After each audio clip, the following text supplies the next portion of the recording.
It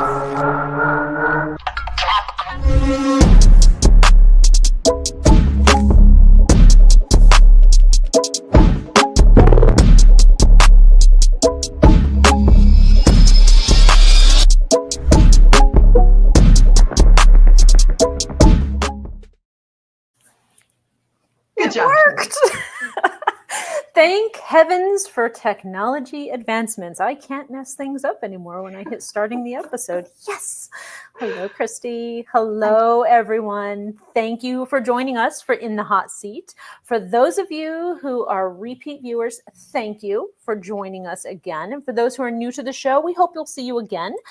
We do have episodes every other week where we dive into a lot of lively discussion, put industry experts, some customers in the hot seat to really dive in and figure out, how do we humanize the digital experience? And today we have an amazing guest that we're going to dive in and really bridge those two gaps and talk about how AI, work process, and elevating the knowledge worker all comes together. So, Kristy, I know that you're a little bit under the weather, so thank you so much for joining today.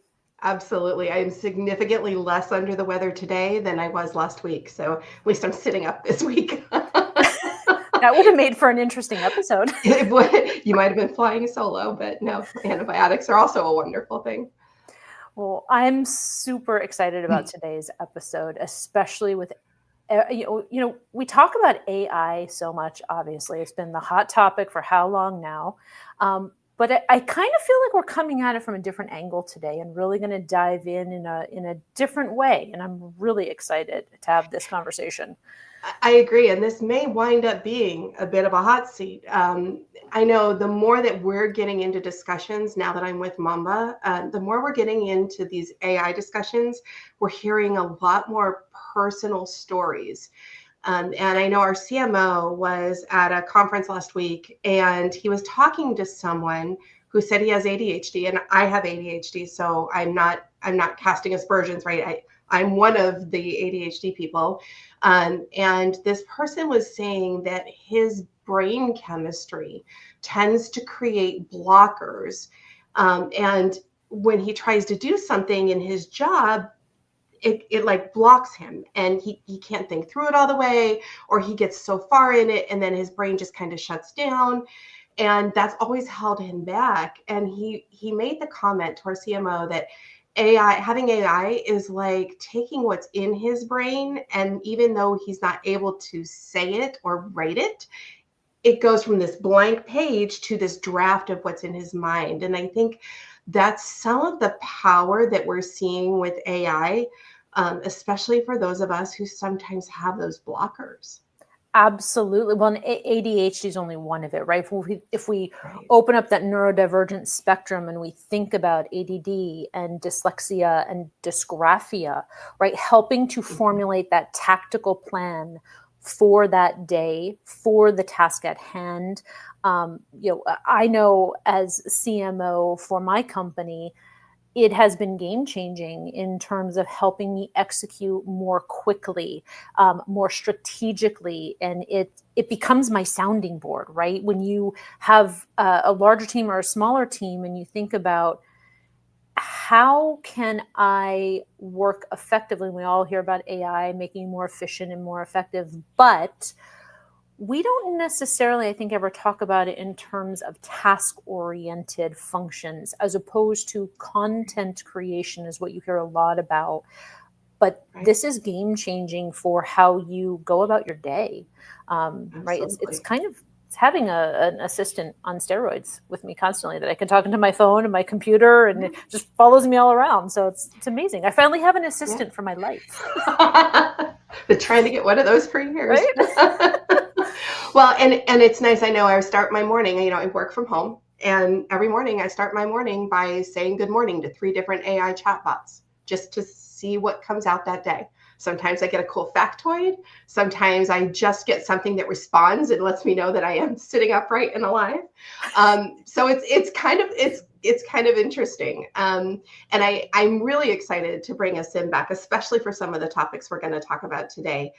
So we've got Asim Rizvi, and he is leading the transformation of product management and services with an AI-first platform for knowledge work of the future at Momba.ai. So he is with the company that I'm with, which I'm excited about.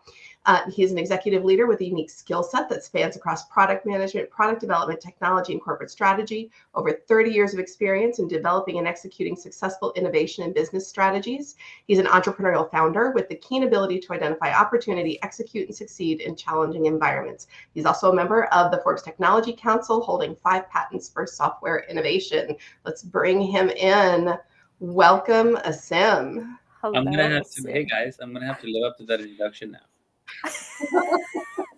Well, I was just about to say that is it. That is quite the resume that you have. That's amazing. And that was the summarized version. Did you summarize that with AI? No, I did not, but I should thank all the people that I've been able to work with, including Kristy now, of course. But it's been amazing. So yeah, she's pretty solid. She's a pretty good person to work with. You have a good one there. Yeah, great. Now I've got something to live up to. Thanks a lot. I'm not all together here today. Let's just remember that. Well, Asim, I'm really psyched because, okay, you were on an episode with us a little while ago. Great episode on AI, right? And kind of going what we talked about. And I'm sorry, I'm such a hand talker and I got to stop doing that in virtual meetings because you see me like poking at the camera. Yeah, it doesn't work well. So we were talking before about AI topics more at a high level. And I am super excited to really dive in and think about it from that knowledge worker level. And you heard Kristy and I bantering when we entered into the conversation. When we talk about that positive impact that AI can have on somebody and someone's daily work process, we talked about a couple things, but what type of impact do you think that AI is going to have on a knowledge worker's daily experience? So, I was thinking about an analogy as you guys were bantering around about this, and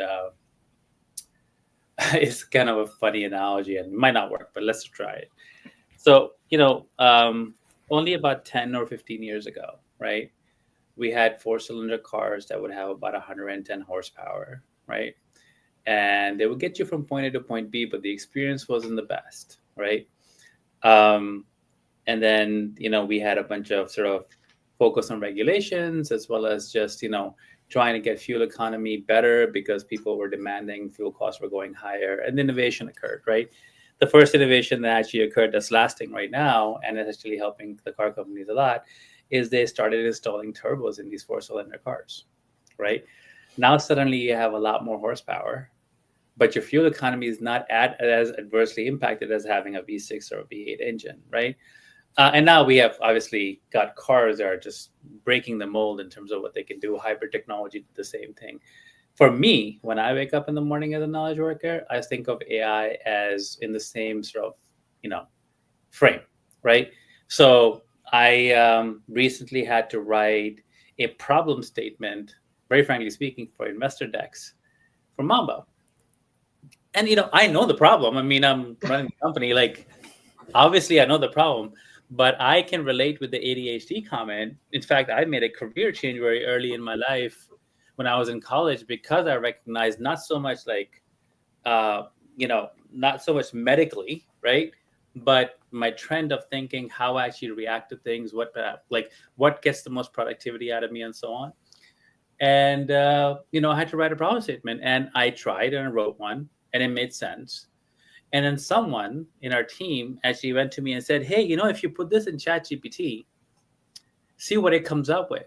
And so what happened at that point was I struggled for about a half an hour to an hour trying to write this succinct thing that just gets the point across. People read it and go, aha.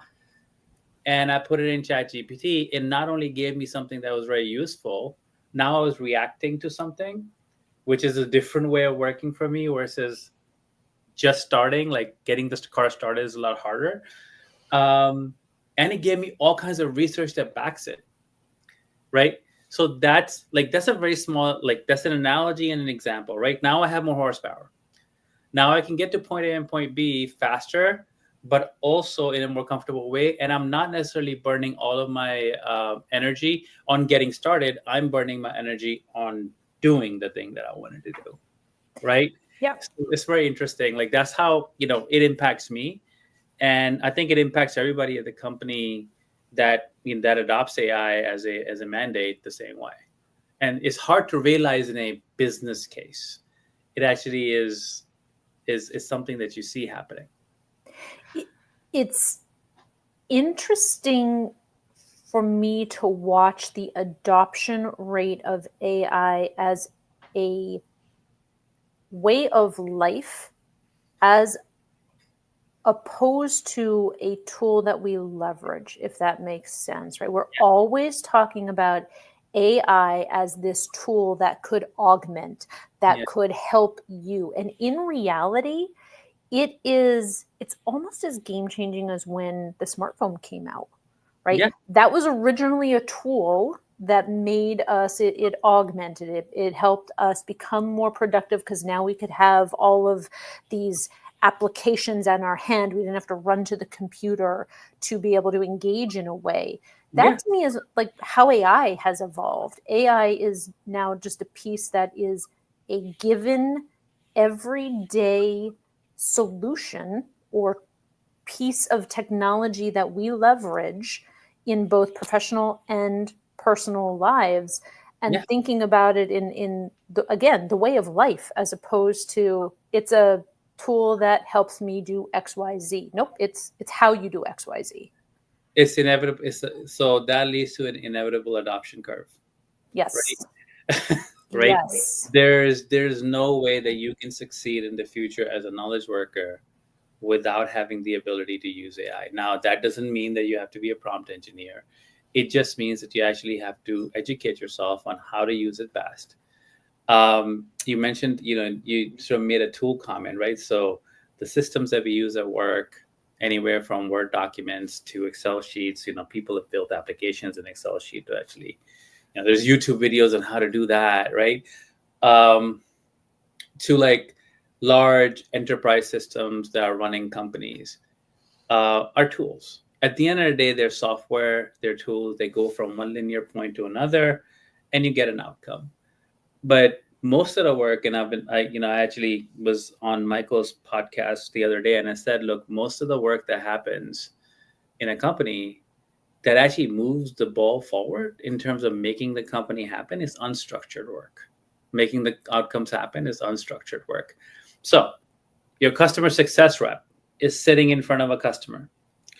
Not in front of a guy, on the call or doing something with a customer.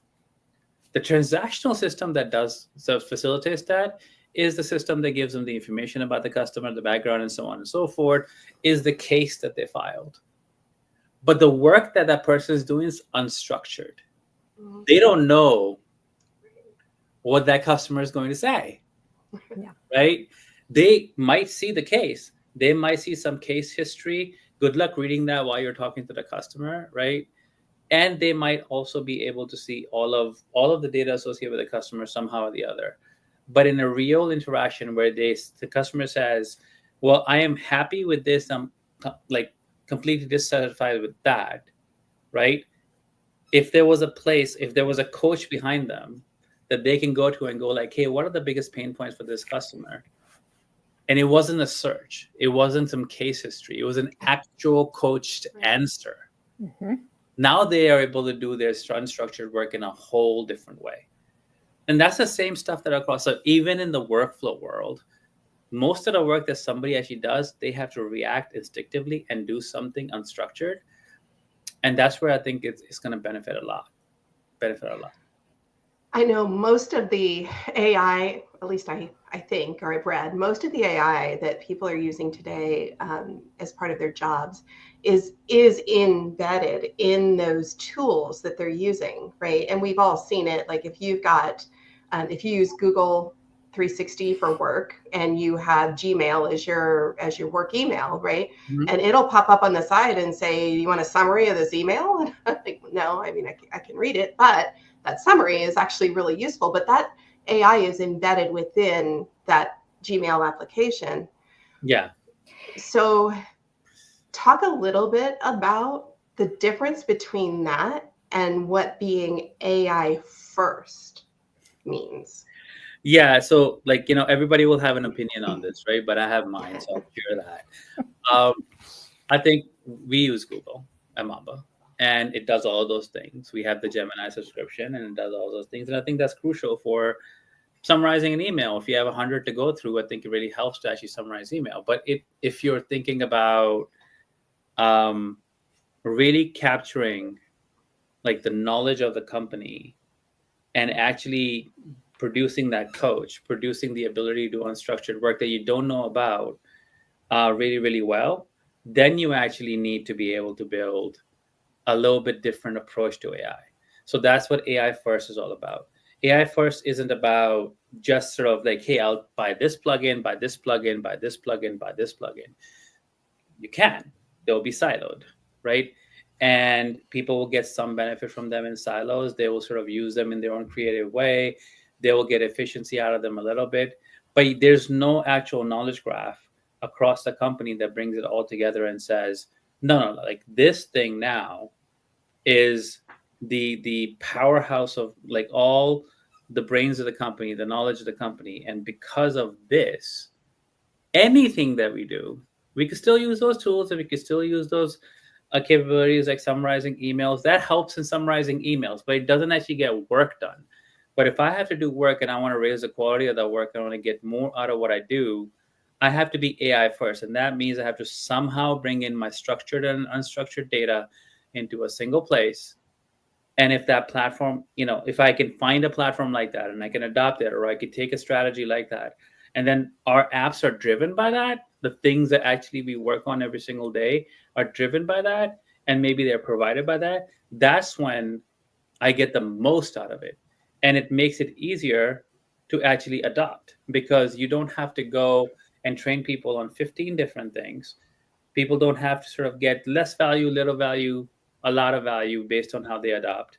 They actually are able to go in a group fashion to a better outcome. The other thing that actually relates to is training, right? So training is interesting. OCM is always a part of adopting new capability. But in order to adopt new capability, you have to train people. And that's part of organizational change management. And it's hard to do. People traditionally do things like training and like training classes and CBTs and learning management systems and all that fun stuff. Well, if you're providing somebody capabilities now that they really need to create with versus being an interface they have to use in a linear fashion, it's harder to train on, but it's actually easier to use. So it's better to adopt by just providing the use and being able to go after it.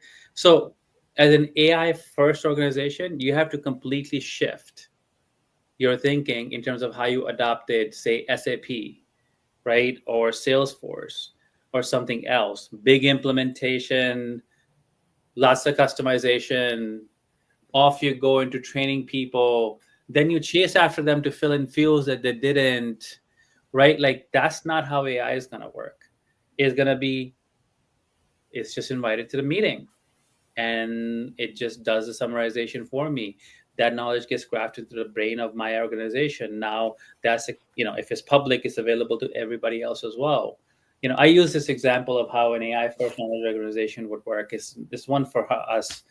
And, as we sort of go through our customer interactions, I am not going to the customer success rep to ask them, hey, what's the temperature of this customer? What's their biggest pain points? What's going on with them? Are they red, amber, green? Like, what do we need to do? This is a plug for Momba, but I would go to Momba, right? And I would just ask the Momba advisor. And the Momba advisor has all of those meetings because it's mandatory that Momba is invited to those meetings, right? And all of that conversation that occurred, the sentiment of the customer, and so on and so forth, the atomic facts are graphed, I just get the answer. And it's a different answer, different level of transparency. And now you can make that available for everybody. That's not something you train people on. That just sort of gets embedded in the life of how you work every day. Sorry, long answer. No, and actually you said something that made me think about, right, from an AI first company, it's almost AI life. And again, I'm going to kind of bridge that gap between personal and professional here. But to me, I think we're going to see a huge change and a more rapid adoption because people are starting to use this at a personal level. Yes. And then that expectation is built up so that when I go into my professional role, I'm going to expect the same type of result. So case in point, I was doing some shopping for a gift recently for some upcoming holidays. And normally, right, you would go online and you would Google or Bing or whatever search you want to do and find that product. That was old school, right? I didn't do that this time. I went to my AI tool and I popped it up and I typed in what I was researching, and I was in a store. And at that moment, I was trying to decide, like, is this a better version than the other version that was standing next to it on the shelf for my daughter? And what actually came back through my AI tool was it went out and it did all of the research in a span of about 25 seconds and told me which one was better. But oh, by the way, gave me 5 links and where the pricing was. And I was able to ascertain really quickly, oh, wait a minute, even though this is on sale, I could get it for $7 less here. Yeah. I'm going to buy it online. So again, that was me in my personal life now using a tool where before I would do a web search. Now I'm using a tool because I expect better results and it's going to give me even more. So I think as people start, and maybe we'll get to the point where AI is no longer in the conversation in terms of what we call it, right? Because that's the underlying technology, but it's really, we're just changing the way in which we work.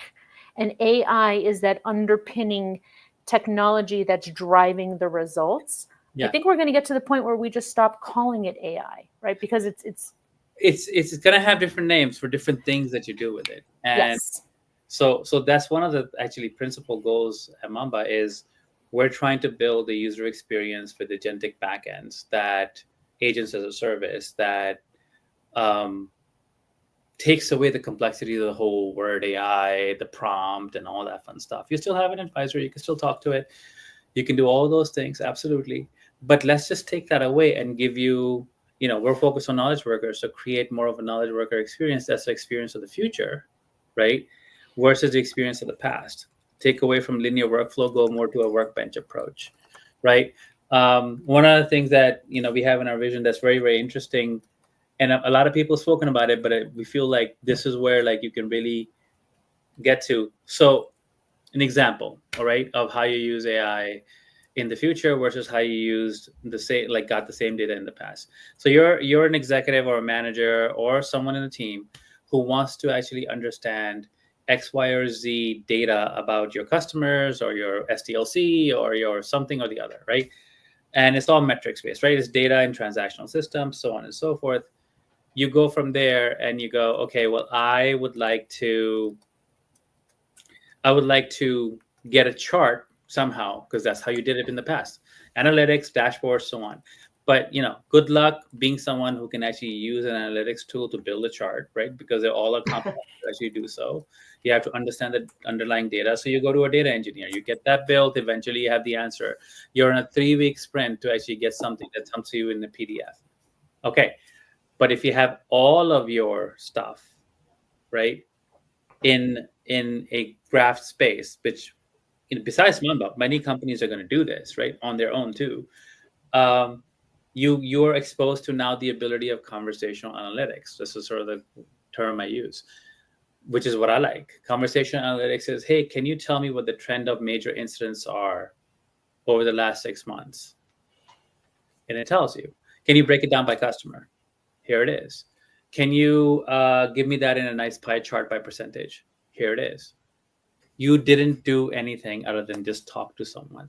So there's talking to someone, right, where people actually get the most reactive innovation out of their heads is going to become more and more evident, right? And there's a conversation somewhere I said, and I'll say it here. I think generative AI is going to be the death of analytics dashboards. We'll see. You're not the I've seen that in a lot of places, actually. Right? Our dashboards are dead. Yeah. Yeah. So dashboards are done. Like, why do I need a dashboard? I need just-in-time conversational analytics. Give me the answer. That's what I really need. So we'll see. I think generative AI and the next level that we're coming out with AI is going to actually even change the UI experience, right? It is going to become the UI. It is the UI for the way that we engage with any solution. It is. It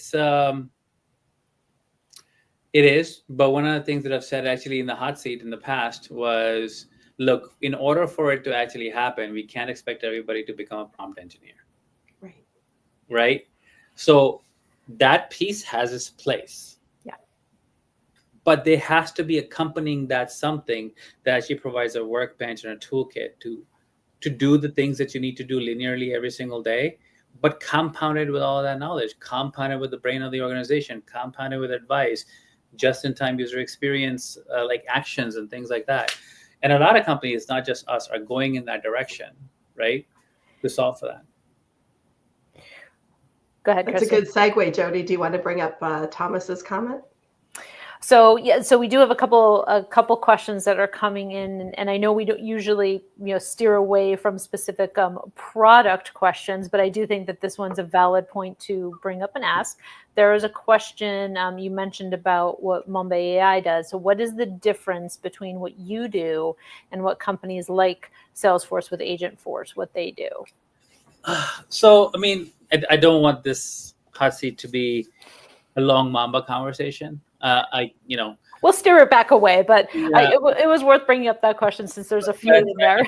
Look, there's not just Salesforce and Agentforce. There's ServiceNow with their data fabric, and Snowflake is doing some investments in that, but they're focused on transactional data, right? There's everybody in every big ship, right, is adding more suites that AI guests can stay in, right? Yes.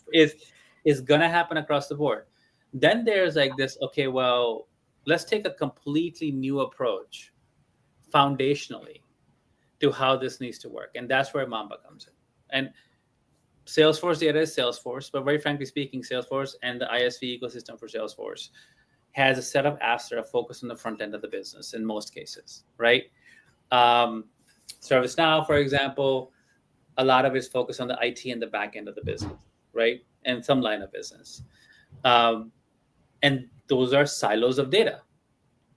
Snowflake is focused on, I'm using 3 examples. And by the way, there's several. I'm just pick these 3 off the top of my head.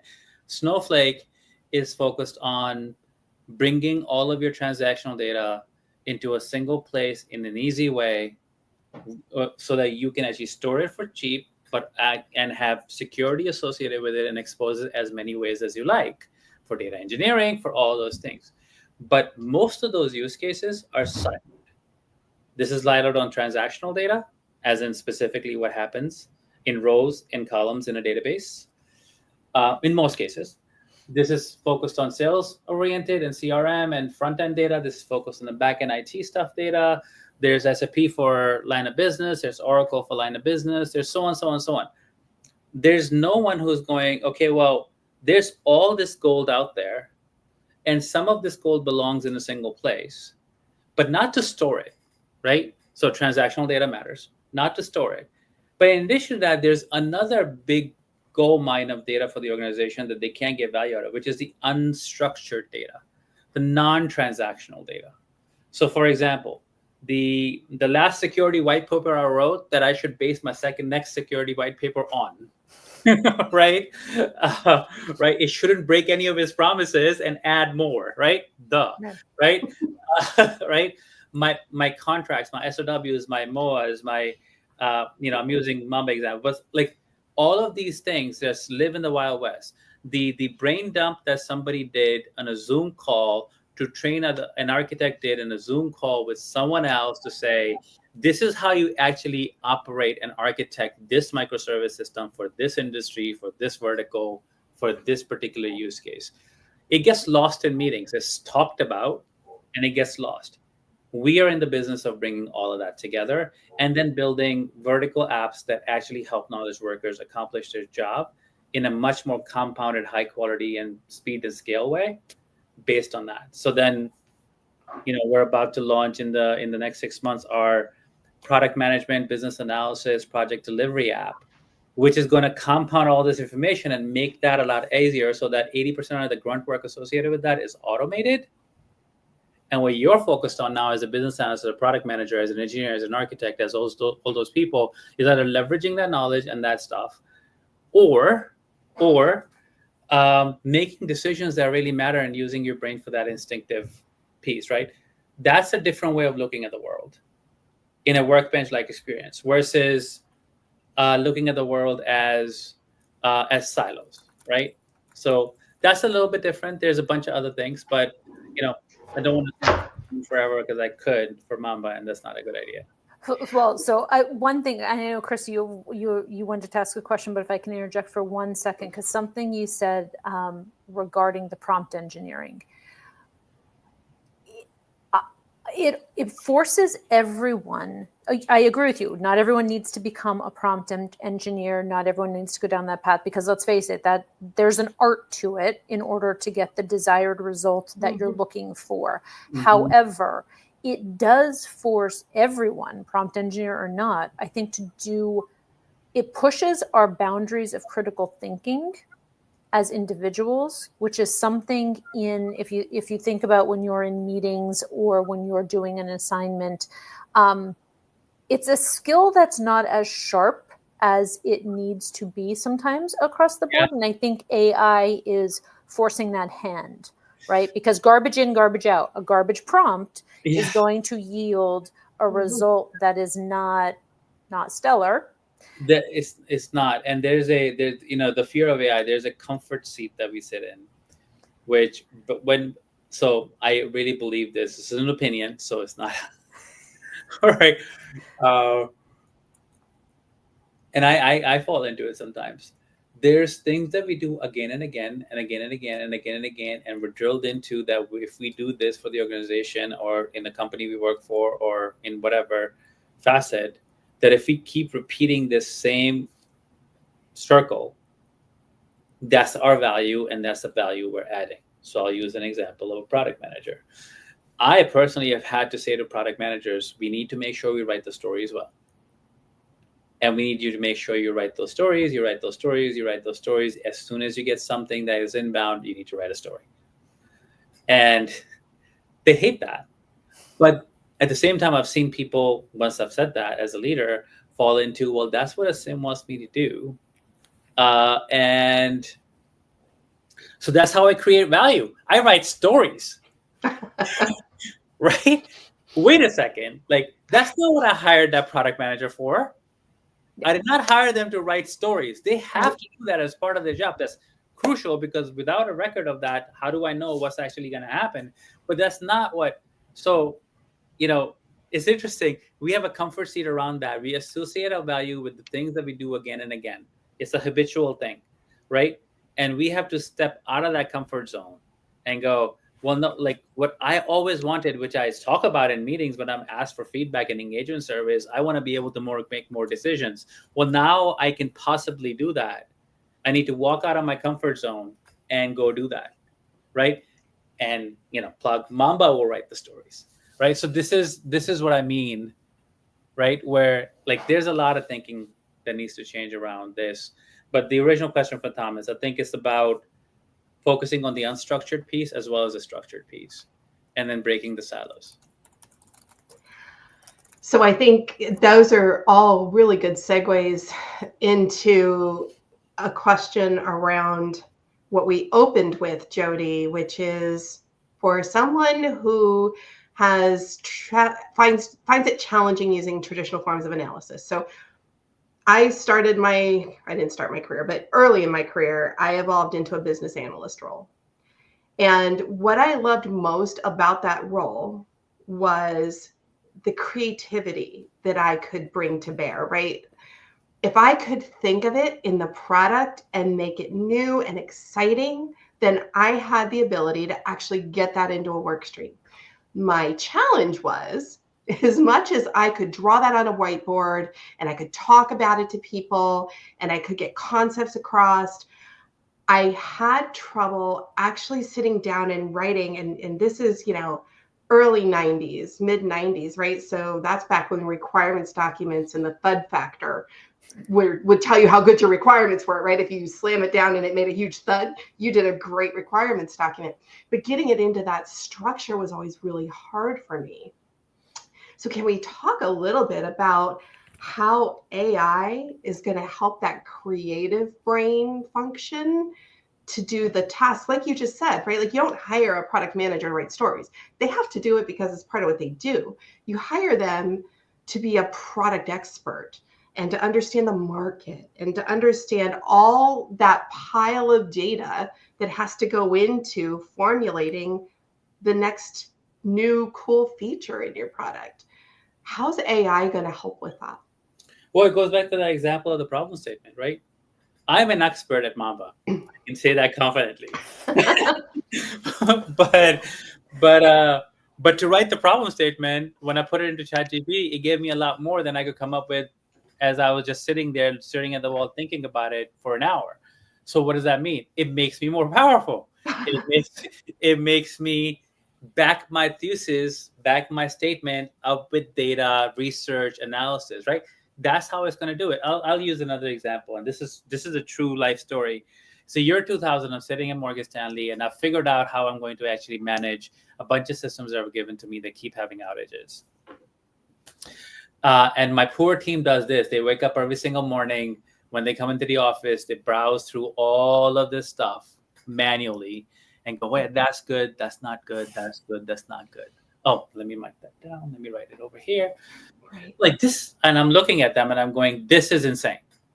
This is the definition of insanity. So I go to my leaders, which, by the way, I was blessed with amazing leaders that allowed me to spread my wings, which is why I'm sitting here today. But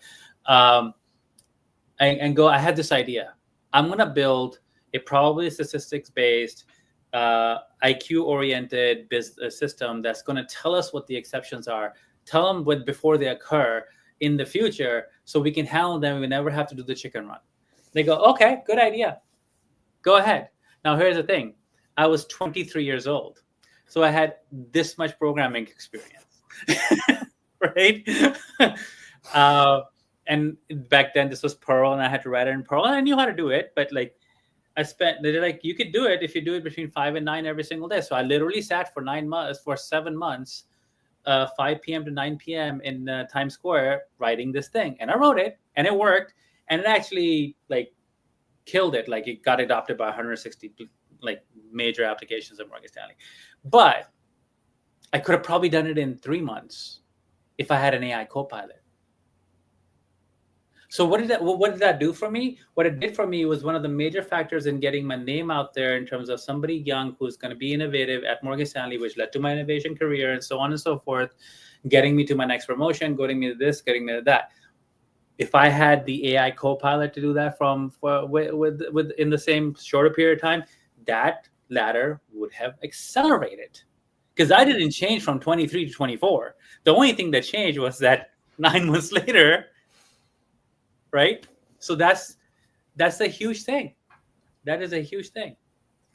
Well, we had another question pop up that I'm put on the screen here because I think it dovetails nicely, Kristy, into what you just asked, and specifically, let me pop up Doug's question. How do you envision that AI applies to project, program, and portfolio management?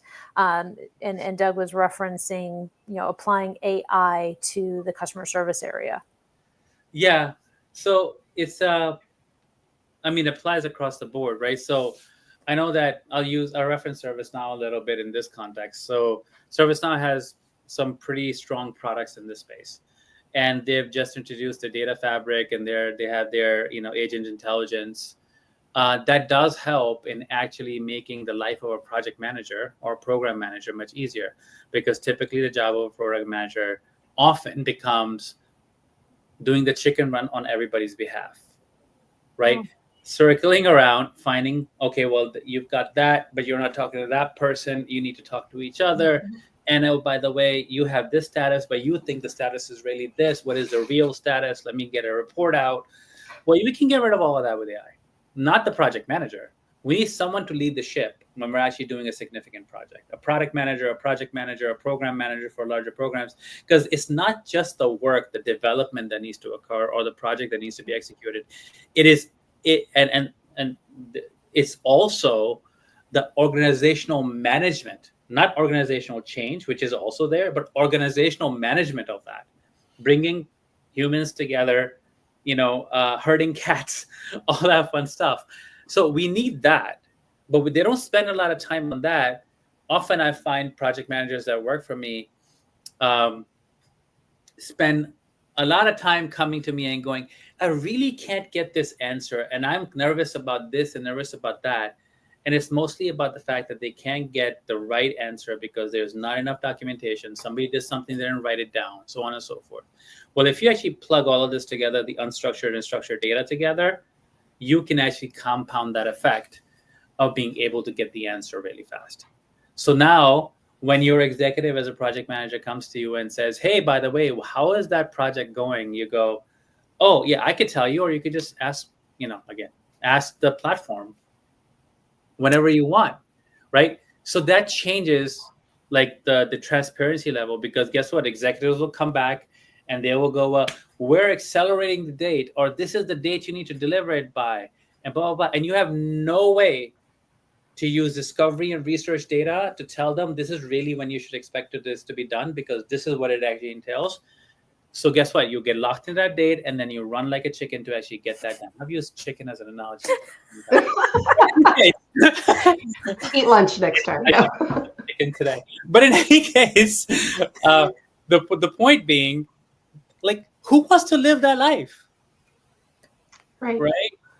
So it would improve that across the board if you could actually marry your discovery and research with the transactional data of like using software projects, the SDLC, see all of that compounded in one place, and then be able to say to anyone who's interested, just go ask. I had a product manager who once said to me, I spend 90% of my day on Slack. I said, doing what? Answering questions. I said, so when do you do your job? Later. Like, yeah, between 5 and 9. well, that's even. This is one of the stars. This is one of the stars. Like, go ask something. Go ask AI. Don't ask the product manager, right? So it shifts how everybody works, and that's just one space, but it impacts everything like this, right? Well, when I think about the time I spend weekly on meetings and summarizing my meetings and figuring out the to-do tasks at the end of those meetings, the thing that I'm finding interesting is the split between people who are comfortable with, to your point, right, the AI note taker and the tool that's going to help summarize, versus there's still a fairly large contingent that does not want that type of technology sitting in a meeting. And I'm curious how long that battle is going to continue, because the efficiency gains by implementing those technologies could be astounding, right? And it is, and you're we have like a little bit of time left on this section, but I'm seeing now two things, and I'm seeing it at past organizations I've been at. I'm seeing it with customers that I'm talking to. The shift is no longer happening just from the ground up; it's happening from the top down. So now companies are mandating that that platforms or the tools that they adopt for AI are used by the folks who are actually using it. So I gave an example of mine. Like, there's going to be no customer conversation at Momba that Momba is not on, right? That's a mandate by the CEO, and there will be like that is going to be critical to the success of Momba, because we need to make sure that we have the heartbeat on our customers, because we have to make sure they have the best experience. So I'm sure, like, if you talk to another CEO, CIO, chief delivery officer in a services company, a chief revenue officer, a CFO, they're not going to say anything different, right? So that's So what I'm seeing here is, yes, there's going to be some resistance. There's going to be sputters. There's going to be people who adopt, people who level up like this, people who level like this, and then some of them actually will drop off the workforce over time. That happens. But the adoption is inevitable at the end of the day. That is a great place to end, because that is all we have time for today. But I that was have a more powerful, questions. I know. And we had questions prepped that we didn't get to, which always seems to be the case. Will he make a third appearance? Stay Yes, tuned. yes, he will. You will, right, Asim? We're coming back in 2025. I am happy to be here. I love talking to you guys. Great stuff. I really appreciate you guys listening to me banter on. So. Well, that is all the time we have today, Asim. And you did survive the hot seat, but I don't think you're off the hook. No, we're bringing you back again. Yeah, no more chicken references next time. To anybody who's watching, if you think you have what it takes to be in the hot seat, let us know. We'd love to hear from you. That is your In the Hot Seat episode for today. Thank you so much for being with us this week. I'm Kristy Tupper. And I'm Jody Spencer, and we look forward to seeing you in the hot seat very soon. Have a great day, everyone. Thank you.